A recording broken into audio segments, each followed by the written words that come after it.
कि जो टीटीडी के जो चेयरमैन बनाए गए हैं, उनको आंध्र प्रदेश की सरकार ने बनाया और टीटीडी के बोर्ड के 24 मेंबर बनाए गए, जिसमें जनाब BR नायडू साहब जो चेयरमैन हैं। उसमें जो 24 मेंबर्स है बोर्ड के, उसमें एक भी नॉन हिंदू नहीं है। क्यों नहीं है? इसलिए नहीं है क्योंकि टीटीडी का जो बोर्ड का जो सेक्शन है, सेक्शन 96, उसमें ये लिखा गया है जब persons 96 subsection 2, the persons appointed as members of the subsection 1 shall be persons professing Hindu religion।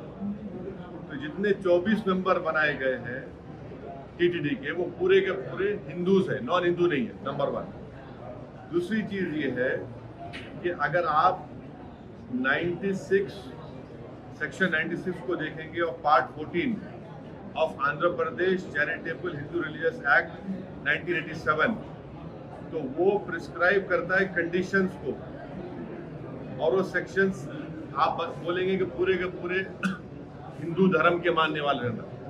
फिर आप आ जाइए section 106 executive officers, joint executive officers Tirumala Devasthanam के सबसेक्शन 2 ये बोलता है कि पूरे के पूरे हिंदू रिलीजन प्रोफेस करना।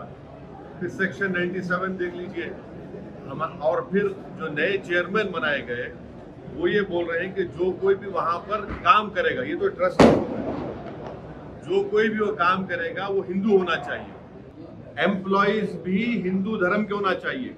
और आपके देखने वालों को आपको समझने की जरूरत है कि भारत के संविधान में आर्टिकल 25 में हिंदू धर्म का मतलब क्या है। जो हिंदू है, सिख है और आपके बौद्ध मजहब का है और जैन है।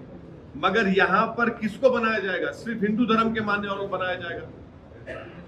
और ना सिर्फ ये बल्कि काशी विश्वनाथ का बोर्ड है, उसमें लिखा गया है कि पूरे कमिश्नर सब लोग हिंदू धर्म के होने चाहिए। उसमें अच्छा, आंध्र प्रदेश के एंडोमेंट बोर्ड में, काशी विश्वनाथ के एंडोमेंट बोर्ड में, तेलंगाना के एंडोमेंट बोर्ड में, उड़ीसा के हिंदू एंडोमेंट बोर्ड में, तमिलनाडु के हिंदू एंडोमेंट बोर्ड लिखा गया कि अगर कोई भी कमिश्नर, असिस्टेंट कमिश्नर हिंदू धर्म को छोड़ देगा तो उसको निकाल दिया जाएगा। वहां पर आप अपने धर्म के लोगों को बना रहे, हमको कोई आपत्ति नहीं है, बहुत अच्छा है, क्योंकि आपका धर्म है, आप बेहतर जानते हैं। हमारे धर्म के मामले में आप क्यों आ रहे हैं? नरेंद्र मोदी क्यों मनाना चाह रहे हैं नॉन मुस्लिम को वक्फ बोर्ड मेंबर? और सुनिए, इसका बुनियादी हमारे को आर्गुमेंट हमारा क्या है? हम ये भारत के संविधान के आर्टिकल 26 का ग्रेव वायलेशन है। आर्टिकल 26 क्या है बताता हूं मैं आपको। Article 26 guarantees freedom to marry religious affairs of every religious denominations of section thereof। उसमें सेक्शन 26A का देख लीजिए, right to establish and maintain an institution of religious and charitable purpose। B, manage his own affairs, matter of religion। C, to own and acquire movable and immovable property। D, to administer such property in accordance with the law। ये पूरा violation और article 26 का जो propose bill में, और आप यहाँ पर बोल रहे हैं कि नहीं नॉन मुस्लिम को बना देंगे वक्फ बोर्ड में। जो टीटीडी के चेयरमैन ने कहा है, हम उसके मुखालिफ नहीं है, बल्कि उसके ट्रस्टीज, तो जो 24 ट्रस्टीज बनाई गई है उसमें देख लीजिए, उसमें किसका नाम है? उसमें किसी नॉन हिंदू का नाम है? नहीं है उसमें। इसीलिए हम एक ऑब्जेक्शन हमारा ये है कि प्रपोज बिल में नरेंद्र मोदी हिंदू धर्म के लिए जो चीजें हैं वहां पर प्रोटेक्ट कर रहे हैं, जो मुस्लिम धर्म की जो चीजें हैं वहां पर आप नॉन हिंदूज को ला रहे हैं। क्यों ला रहे हैं बता रहा हूं। इसलिए ला रहे हैं कि वक्फ बोर्ड के एक्ट में 5 साल का डायरेक्ट मैनेजमेंट का प्रोविजन है। तो नरेंद्र मोदी एक तो कलेक्टर को पावर्स दे रहे हैं, दूसरा सीईओ जो होगा मुसलमान नहीं होगा, वो भी बिल में है।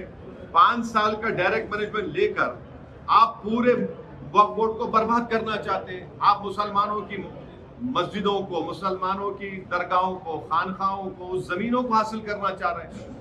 तो वक्फ जो बिल लाया नरेंद्र मोदी लाया है, वो वक्फ को बचाने के लिए नहीं लाया है। वक्फ को बचाने के लिए नहीं बल्कि वक्फ को लूटने के लिए लाए हैं।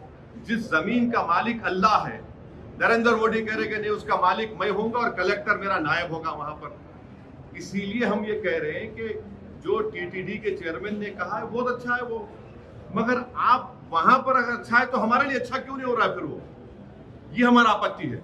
वहां के चेयरमैन साहब कर रहे हैं तो चेयरमैन साहब को इख्तियार है, हमको उससे इख्तलाफ नहीं है।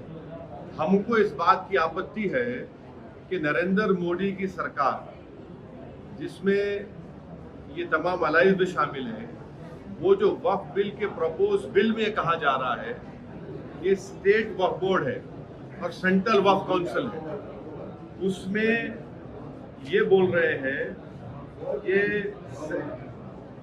वहां पर स्टेट वक्फ बोर्ड में पूरे मुसलमान बनना चाहिए, उसको प्रपोज बिल में कम कर दिया जा रहा है। सेंट्रल वक्फ काउंसिल में 7 सिर्फ मुसलमान बनेंगे और 2 तो मैंडेटरी कर दिया गया है नॉन मुस्लिम को बनाना, मगर उसमें 12 बन सकते हैं नॉन मुस्लिम।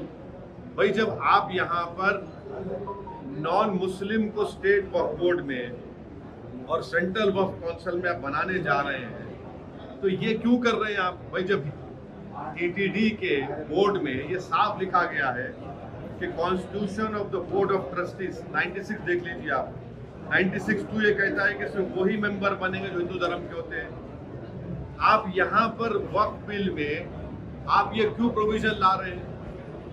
भाई टीटीडी भी हिंदू धर्म का एक बोर्ड है, Andhra Pradesh Hindu endowment charitable purpose का बोर्ड भी हिंदू धर्म के लिए है, वक्फ बोर्ड भी जो है वो मुस्लिम धर्म के लिए है। अब जब वक्फ बोर्ड की बात आ रही है तो आप उसमें बोल रहे हैं कि नहीं मुसलमान नहीं नॉन मुस्लिम बनेंगे, और सेंट्रल वक्फ काउंसिल में आप बोल रहे हैं कि नहीं मिनिमम 2 नॉन मुस्लिम बनेंगे और उसमें कम से कम जो है आप बोल रहे हैं कि 2 से बढ़ाकर आप 12 बना देंगे, यानी सेंट्रल वक्फ काउंसिल में नॉन मुस्लिम मेजॉरिटी हो जाएंगे, स्टेट वक्फ बोर्ड में आप नॉन मुस्लिम को बनाएंगे। तो ये पैरिटी होना चाहिए ना भाई। जब टीटीडी बहुत बड़ा हिंदू धर्म का एक वो मरकज है, वहां पर आपके ट्रस्टीज कोई मुसलमान नहीं हो सकता है, नॉन हिंदू नहीं हो सकता है, वक्फ बोर्ड में कैसे नॉन मुस्लिम मेंबर बनेगा?